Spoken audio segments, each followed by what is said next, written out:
morning everyone and welcome to another episode of Voyager Bangali. I'm very sorry for the noise. আমি জানি এবং I'm very sorry on behalf of us. তার কারণ আমি জানি অনেক দিন পর ব্লগিং এ এসেছি, অনেক কাজ সামলে অনেক কিছু সামলে তারপর আমাদের এসব করতে হয়। Before starting anything, wishing you a very happy new year from me and Madhurima. So আজকে একটা স্পেশাল ব্লগিং এর জন্য, কারণ আজকে হবে complete ride review, ownership review আমাদের হালকের। তো দেখতেই পাচ্ছ আমরা এখন রয়েছি এক্সটেন্ডেড বাইপাস, যেটাকে আমরা সাদার্ন বাইপাস বলি। Without any further edu, let's get into the video. So প্রথমেই শুরু করা যাক। সবার আগে আমরা একটু সামনেটায় চলে আসি এবং এখানে শুরুতেই একটা প্রপার যেটা নিও রেট্রো লুক সেটা কিন্তু আমরা দেখতে পাচ্ছি, এবং all of the illuminations R LED blinkers, LED headlight, low beam, high beam সব রয়েছে। এবং এখানে কিন্তু আমাদের টেলিস্কোপিক ফোক হন্ডা দিচ্ছে, এখানে কিন্তু ইউএসডি নেই। ইউএসডি হলে মন্দ হতো না, কম্পিটিশনের থেকে definitely better machine, but then যদি লিটারেলি বেটার কিছু করতে হয় তাহলে তো আর একটু ফিচার রিচ তো করাই যায়। সো যাকে এটা 37mm টেলিস্কোপিক ফোর্ক আছে দুদিকে, এবং এখানে কিন্তু কমপ্লিট অ্যালয় হুইল সেটআপ দেখা যাচ্ছে। কোনো রকমের কোনো ভেরিয়েন্ট নেই, মানে স্পোক হুইল ভেরিয়েন্ট বা কিচ্ছু নেই।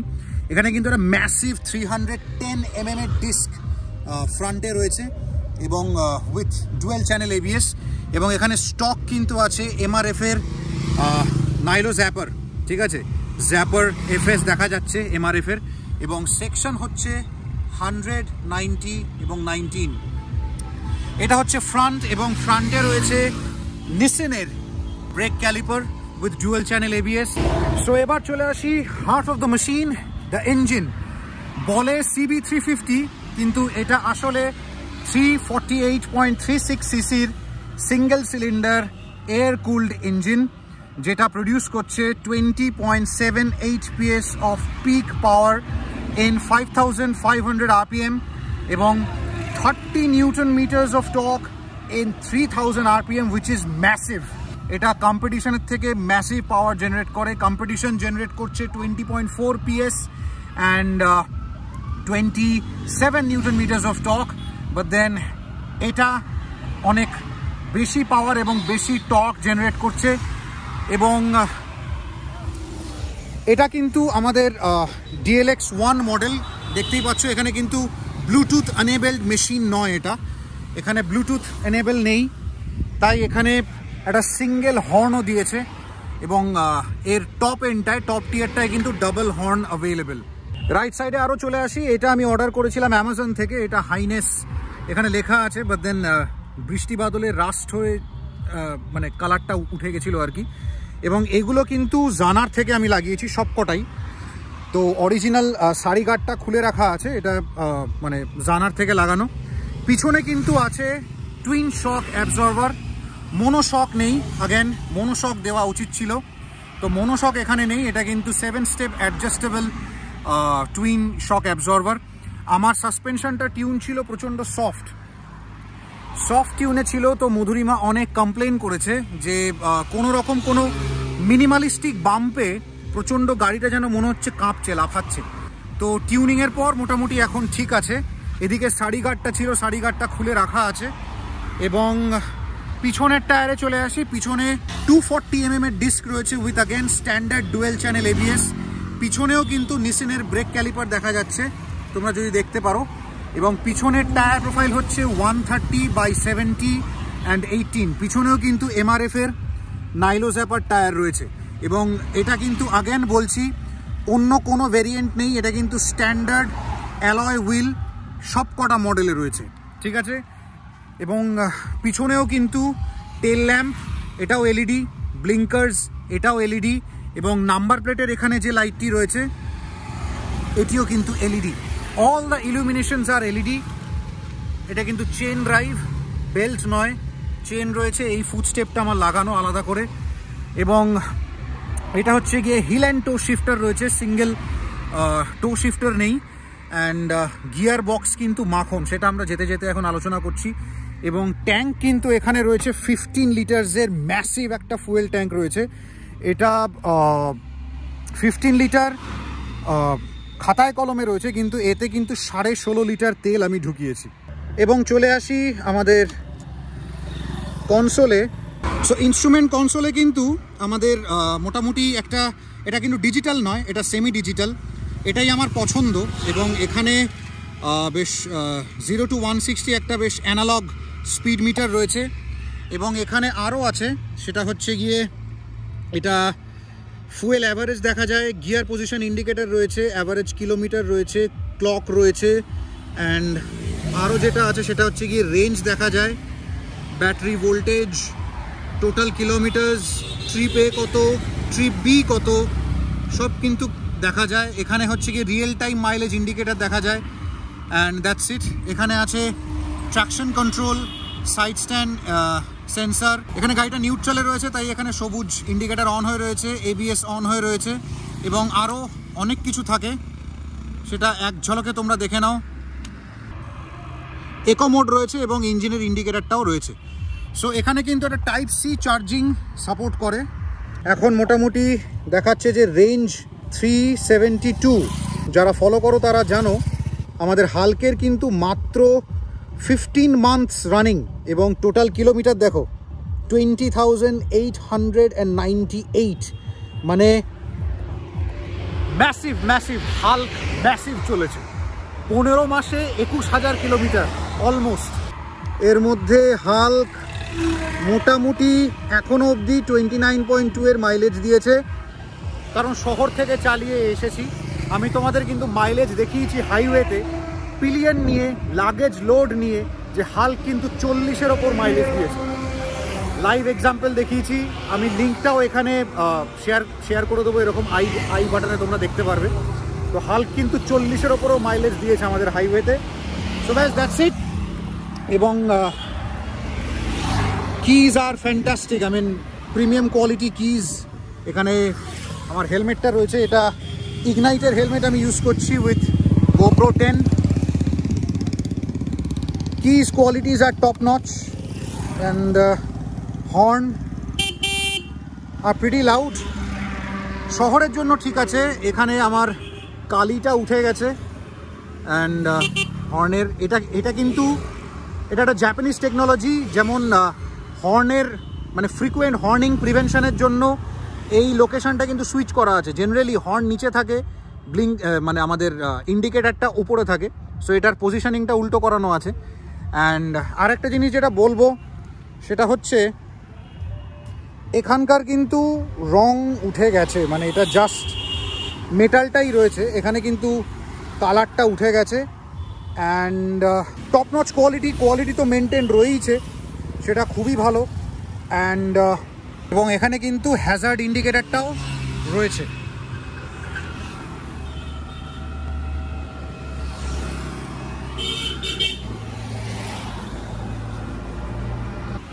That's it.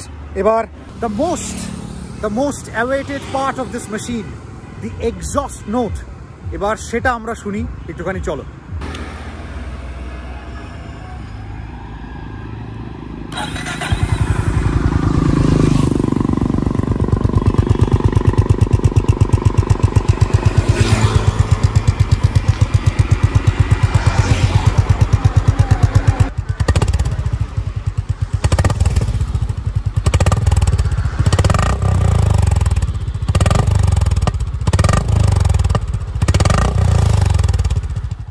So let's begin the ride review of our beloved Hulk, and I'm on. Ignition is also on. Kill switch engaged. Self.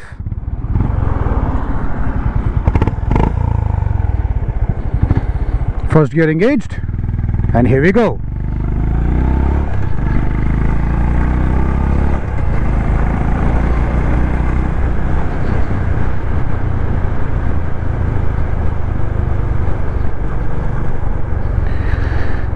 Okay, so right from the initial start, the initial pickup is good. The mid-range is massive torquey, যেটার জন্য এই মেশিনটার জন্ম।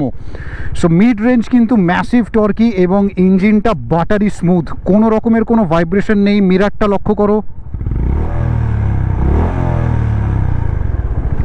কোনো রকমের কোনো vibration লক্ষ্য করা যাচ্ছে না। সো বুঝতেই পারছো এটা হন্ডার, এটা একমাত্র জাপানিজ ইঞ্জিনিয়ারিং বলেই সম্ভব। তো নিচে এত পাওয়ারফুল একটা ইঞ্জিন আছে আর জাস্ট জিরো ভাইব্রেশন, কোনো ভাইব্রেশন নেই। টপ এন্ডে যখন তুমি 95-100 যখন হিট করছো হাইওয়েতে, তখন একটু ভাইব্রেশন লক্ষ্য করা যায় হাতে, ফুট পেগে এবং ট্যাঙ্কে। আদারওয়াইজ 95 নিচে 80, 85, 90-তে সারা দিন যদি তুমি ক্রুজ করে যাও, ভাইব্রেশনের ভিটুকুও লক্ষ্য করা যাবে না, এতটাই স্মুথ এই মেশিনটা। 30 নিউটন মিটার টর্ক এবং 90% of that torque is available from 3000 RPM. মানে বুঝতে পারছো কতটা লোয়ার আরপিএম থেকে ম্যাক্সিমাম টর্কটা পেয়ে যাচ্ছ। মানে পাহাড়ে বা আপ হিলে উঠতে গেলে জাস্ট একটু থ্রটেলটা ঘোরালেই গাড়ি কিন্তু ফাটাফাটি উঠবে, মানে সেখানে কিন্তু কোনো সন্দেহ নেই। মানে টর্কটা এতটাই লো আরপিএমে অ্যাভেলেবেল এবং ম্যাক্সিমাম টর্ক, এবং সেটা কিন্তু প্রচণ্ড বড় ইউএসপি এই মেশিনটার। সো এবার আসছি রাইডিং পশ্চারে। রাইডিং পশ্চার কিন্তু বেশ কমফোর্টেবল। আমাদের মানে নর্মাল যেটা এডিভি বাইকে যেটা হয়, তোমরা স্পাইন স্ট্রেট করে বসো, এখানে কিন্তু হালকা, মানে এটা যদি তোমাদের রাইডিং পশ্চার হয় এডিভিতে, এই মেশিনটায় কিন্তু হালকা একটু স্পোর্টি ব্যাপারটা আছে। ফুটস্টেপটা দেখতেই পাচ্ছ, ফুটস্টেপটা কিন্তু একদম সেন্টার পজিশন রয়েছে। তো সুতরাং রাইডিং ট্রায়াঙ্গেলটা কিন্তু বেশ দারুণ রাইডিং ট্রায়াঙ্গেল। আমরা তো একদিনে 700 কিলোমিটার কভার করেছি, কলকাতা থেকে বারাণসী গেছি। মোটামুটি 80% অফ দ্য ট্রিপ কভার হয়ে যাওয়ার পর কিন্তু একটু ফাটিগনেস এসেছে, নিশ্চয়ই এসেছে, একদমই বলবো না যে আসেনি, কারণ এটা তো ক্রুজার টাইপ মেশিন। তো এটা একটু নিও ক্রুজার টাইপের, মানে একটু রেট্রো ক্রুজার টাইপের মেশিন। তো সেই জন্য 80-90% জার্নি হয়ে যাওয়ার পরে কিন্তু একটুখানি ফ্যাটিগনেসটা অবশ্যই আসে। তো রাইডিং পশ্চার মোটামুটি কমফোর্টেবল। এবার সিট সম্পর্কে বলি, সিটের কুশানিং কিন্তু লাস্ট টাইম আমরা যখন গিয়েছিলাম আমি এয়ার সিটটা ব্যবহার করিনি, তো মোটামুটি 400-500 কিলোমিটার পর কিন্তু আমার কোমরে অল্প অল্প ব্যথা হওয়া শুরু হয়েছিল। সো কুশন কিন্তু মোটামুটি বেশ সফট এলিমেন্টে তৈরি নয়, কুশনটা কিন্তু বেশ হার্ড মেটেরিয়ালে তৈরি। মানে যেহেতু এটা ক্রুজার মেশিন, তো সেই জন্য মানে ম্যানুফ্যাকচারাররা জানে, হন্ডা জানে যে এইটা নিয়ে লং ট্যুরই ম্যাক্সিমাম হবে। তো সেই জন্য সিটের কুশনিংটা কিন্তু বেশ টাইট, বেশ হার্ড ফোমের সিটের কুশনটা তৈরি। অ্যান্ড এবার আসি আমাদের এই ট্যাঙ্কের এই যে সেকশনটা, এই ট্যাঙ্কটা এতটা বড় হওয়ার জন্য এখানে কিন্তু যখনই তোমরা রাইড করবে একটা বিগ বাইক ফিল আসবে, যে হ্যাঁ আমরা একটা বিগ বাইকে বসে রয়েছি, একটা মোটামুটি বেশ একটা 350 সিসির গাড়িতে বসে আছি, এটা কিন্তু মনে হবে, এই বিগ বাইকটা মনে হবে। এবং যেটা বলছিলাম যে 15 লিটারের ট্যাঙ্ক হলেও এখানে কিন্তু 16.5 লিটার তেল আমি ঢুকিয়েছি। এবং মোটামুটি মাইলেজ নিয়ে যদি আমি কথা বলি, সিটিতে 32-32.5-এর বেশি আমি সিটিতে পাইনি। কেউ যদি বলে যে সিটিতে এর থেকে বেশি পেয়েছে, আমি কলকাতায় থাকি, দক্ষিণ কলকাতা বাইপাস দিয়ে নিত্যদিন যাতায়াত করি, যাদবপুর, বাঘাযতীন, গল্ফ গ্রিন, এই সমস্ত জায়গা, গড়িয়া, তারপর আমাদের গোল পার্ক, এই সমস্ত জায়গা দিয়ে আমাদের আমার নিত্য যাতায়াত। সমস্ত রকমভাবে ট্রাভেল করে, নিউট্রালে ট্রাভেল করে, দেন অনেক রকমভাবে ট্রাভেল করে, পারমুটেশন কম্বিনেশন করে ট্রাভেল করার চেষ্টা করে দেখেছি, 32.5-এর বেশি কিন্তু মাইলেজ আমি পাইনি সিটিতে। এবং হাইওয়েতে কিন্তু আমি 41-এর কাছাকাছি মাইলেজ পেয়েছি with full stack, full loaded, মধুরিমাকে পিছনে নিয়ে লাগেজ ভর্তি করে সমস্ত রকমভাবে করে দেখা আছে 40-41-এর কাছাকাছি কিন্তু মাইলেজ আমি পেয়েছি। অ্যান্ড নেক্সট যেটা বলবো সেটা হচ্ছে গিয়ে আমাদের পিলিয়নের জন্য যথেষ্ট জায়গা রয়েছে। অন্যান্য আমাদের অনেক সময় কি হয়, ক্রুজার মেশিন রাইডার্সের মানে রাইডারের কমফর্টটাকে ম্যাক্সিমাইজ করতে গিয়ে পিলিয়ন কমফর্টটা অনেক সময় মানে মিনিমাইজ হয়ে যায়। তো এইখানে কিন্তু পিলিয়ন কমফর্ট বেশ ম্যাসিভ আছে। তো এবার চলে আসি আমাদের ক্লাচে। ক্লাচটা কিন্তু আমাদের অ্যাসিস্ট্যান্ট স্লিপার ক্লাচ দিয়েছে, এবং এটা কিন্তু আমি পিঙ্কি ফিঙ্গার দিয়েও আমি ক্লাচ করতে পারবো, পিঙ্কি ফিঙ্গার দিয়েও ক্লাচ করা যায়, এবং ক্লাচটা এতটাই লাইট। সো ক্লাচ কিন্তু ব্যাপক, এবং এটা কিন্তু ইঞ্জিন ব্রেকিংও আছে, তোমাদের লাইভ ডেমো করে দেখাচ্ছি। এখন সেকেন্ড গিয়ার, থার্ড গিয়ার,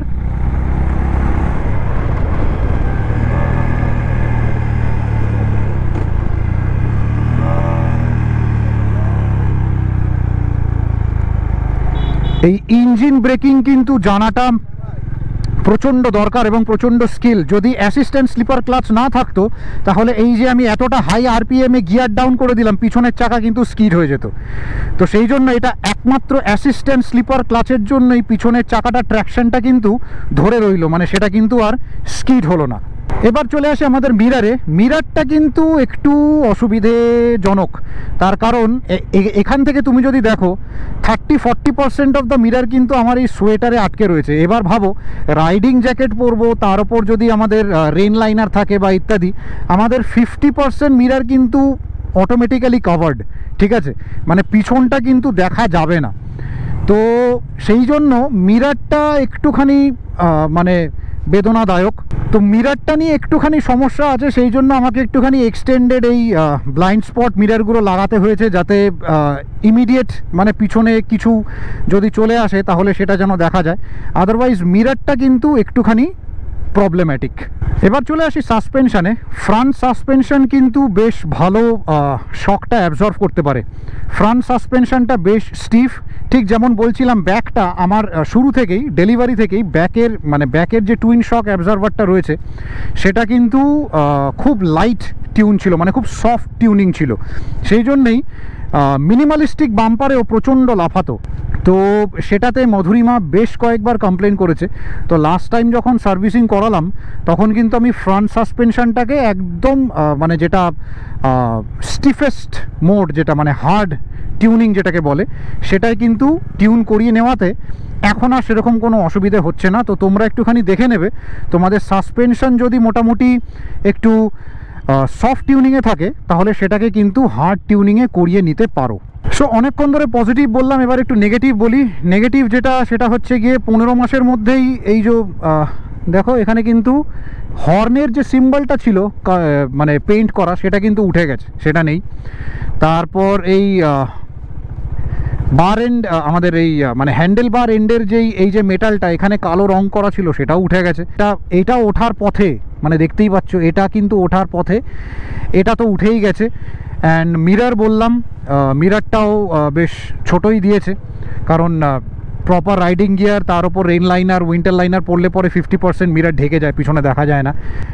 এই বাইকটার সবথেকে মেজর ডিসঅ্যাডভান্টেজ বা ডিসেবিলিটি সেটা হচ্ছে গিয়ে এই বাইকটার হেডলাইটটা এত বাজে এবং এত কম পাওয়ারফুল, মানে ক্রুজার মেশিনে এত ভালো কিছু দিয়েছে, লো বিম হাই বিম জাস্ট বড় হাইওয়েতে পড়লে দেখা যায় না, বিশ্বাস করো দেখা যায় না। যাদের কাছে এই মেশিনটা আছে তাদের থেকে ফিডব্যাক নিতে পারো। শহরে এইরকম একটা সরু রাস্তা, এনক্লোজড এনভায়রনমেন্ট, হেডলাইটের প্রজেকশন বোঝা যায় লো বিম হাই বিম, বাট বিশ্বাস করো অক্সিলিয়ারি লাইট তোমরা দেখতে পাচ্ছ এখানে লাগানো এইচজেজির 60, 60, 120, এটা ছাড়া যদি হাইওয়েতে বেরো তাহলে কিন্তু কিচ্ছু দেখা যাবে না। হাইওয়েতে হেডলাইটটা জাস্ট অকেজো। তো হেডলাইটটা হচ্ছে গিয়ে ম্যাসিভ একটা নেগেটিভ পয়েন্ট। সো এবার চলে আসি যে এই বাইকটা কার নেওয়া উচিত বা কাদের নেওয়া উচিত। সো মোটামুটি এই বাইকটা নিয়ে কিন্তু ভুলেও পালসার বা কেটিএমের মতো রেস করার মতো মেশিন এটা নয়। এই মেশিনটা কিন্তু এরকম থার্ড গিয়ারে 40-এ বা 50-এ বা ফোর্থ গিয়ারে 60-70-এ ক্রুজ করার মতো মেশিন। এটা নিয়ে কিন্তু ওই রকম পাকিয়ে রেস করার মেশিন এটা নয়। তো এই রকম ধরনের অ্যাগ্রেসিভ রাইডিং যারা করো তাদের জন্য কিন্তু কোনো রকমের লং স্ট্রোক মেশিন রেকমেন্ডেড নয়। তারা শর্ট স্ট্রোক মেশিনেই যাও এবং অফকোর্স নিজের দায়িত্বে রাইড করবে। Your action is your responsibility. So aggressive riding স্টাইলের জন্য এই মেশিন বা কোনো রকমের লং স্ট্রোক মেশিন কিন্তু নয়। এটা বেশ একটু ক্রুজিং স্টাইলের জন্য, রেসপন্সিবল রাইডিংয়ের জন্য, কারণ ভীষণ পাওয়ারফুল মেশিন, কম্পিটিশনের থেকে যথেষ্ট পাওয়ারফুল মেশিন, এবং পাওয়ারফুল মেশিন হওয়ার পরেও মাইলেজ কিন্তু যথেষ্ট ভালো। মানে হাইওয়েতে যদি ক্রুজিং করো, যাদের মানে বাড়ি মোটামুটি হাইওয়ের পাশাপাশি বা কাছাকাছি, তারা কিন্তু বেশ ভালো রকমের মাইলেজ এই মেশিনটা থেকে পেতে চলেছো। পাওয়ার টু ওয়েট রেশিও বেশ ভালো রয়েছে। তোমার ওয়েট যদি মোটামুটি সামওয়্যার অ্যারাউন্ড 70, 75 to 80-র মধ্যে হয় তাহলে কিন্তু এই বাইকটার কার্ভ ওয়েট হচ্ছে 181 কেজিস। আমি এত লোহা লক্কর লাগিয়েছি বলে মেবি হয়তো আরও 5-6 কেজি বাড়লেও বাড়তে পারে। But then power to weight ratio কিন্তু খুব ভালোভাবে এই মেশিনটায় অ্যাপ্লিকেবল, তোমরা ভালো রকমের মাইলেজ পেতে পারো। সো ব্যাস এই মোটামুটি অ্যাডজাস্টেবল সাসপেনশন নয়, অ্যান্ড অ্যাসিস্ট্যান্ট স্লিপার ক্লাচ রয়েছে, অ্যান্ড মেশিন তো তুখোর, মানে মেশিন নিয়ে কোনো মানে ইঞ্জিন নিয়ে কোনো কথা হবে না। ইঞ্জিনটা যদি মেনটেন করা যায় তাহলে আমার তো মনে হয় এটা ইয়ার্স আফটার ইয়ার্স চলে যাবে, কোনো অসুবিধা নেই। সাসপেনশন টপ নচ, আমার পিছনেরটা শুধু একটুখানি ঠিক করিয়ে নিয়েছি, টিউনিং করিয়ে নিয়েছি, অ্যান্ড দ্যাটস ইট। আমি বাইক রিভিউয়ার নই, আমি টেকনিক্যালি ট্রাভেল ব্লগার, তো মানে ট্রাভেল ব্লগার হওয়ার চেষ্টা করছি আর কি। তো যদি কিছু একটা দুটো পয়েন্ট এদিকে মিস হয়ে যায় তাহলে একটু নিজের মতো করে ক্ষমা করে দিও, এবং আমাদের কমেন্ট বক্সে কমেন্ট করে জানিও। এবং যদি আরও এরকম বাইক রিভিউ দেখতে চাও তাহলে অবশ্যই সেটা কমেন্ট বক্সে কমেন্ট করো। আমি ডেফিনেটলি চেষ্টা করব নিজের ফাঁকা সময় অনুযায়ী তোমাদেরকে তোমাদের ফেভারিট বাইকের রিভিউ তোমাদের সামনে এনে দিতে। Until then, be safe, ride responsibly, and subscribe to Voyager Bengali for next upcoming and interesting videos. And once again, Happy New Year, Bengalis!